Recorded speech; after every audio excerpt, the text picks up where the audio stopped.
குடிமை நகை ஈகை இன்சொல் இகழாமை நான்கும் வகையென்ப வாய்மை குடிக்கு. குறளென பொய்யாமொழி திருவள்ளுவரென பொய்யில் புலவர். விளக்கம்: இன்முகமும் இருப்பதை கொடுத்தலும் இனிமையாக பேசுதலும் இகழ்ந்து பேசாமையும் ஆகிய 4 நற்குணங்கள் நல்ல குடும்பத்தில் பிறந்தவர்களுக்கு வகை என்று அறிந்தோர் கூறுவர். இதை ஒரு வார்த்தையில் சுருக்கமாக சொல்ல வேண்டுமானால் குணமும் குடும்பமும்.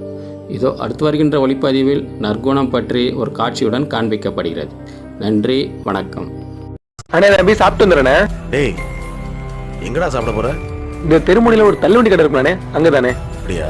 சரி, காசு அனுப்புறேன், எனக்கு ஒரு மீல்ஸ் வாங்கிட்டு வந்துரு. அண்ணா போயிட்டு வாடா, ஏன் நிக்கிற? சரிங்க அண்ணா. வேலு, நான் ஆடிட்டர் ஆஃபீஸ் வரைக்கும் போயிட்டு வந்துடுறேன், கொஞ்சம் ஆஃபீஸ் பார்த்துக்கோ. அண்ணே, டிரைவரை கார் எடுக்க சொல்லுவானே. டேய், இங்கே தானே இருக்கு, நான் நடந்தே போயிட்டு வந்துடுறேன். நாக்கு வேற வறண்டு போய் கிடக்குது, கலந்து வேற தண்ணியே குடிக்கல. சே, தண்ணி குடிக்கணும்பா. இந்தாடா குடி. அண்ணா, தாகமா இருக்குன்னு சொன்னல, குடி. அண்ணா, நீங்க மட்டும் எப்படி இருக்கீங்க? நான் எப்படா இருக்கேன்?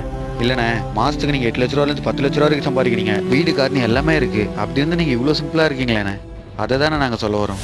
டேய், ஒருத்தங்களோட கேரக்டர் அவங்க வச்சிருக்க பணத்துல இல்லடா, அவங்களுக்குள்ள இருக்கிற குணத்துல தான் இருக்கு. பணம் எல்லாம் ஒண்ணுமே இல்லடா. இருக்கிற வரைக்கும் எல்லார்கிட்டயும் அன்பை விதைப்போம், அது நாளைக்கு நமக்கு 2 மடங்கா திரும்ப கிடைக்கும். இந்தா, முதல்ல இந்த தண்ணியை குடி.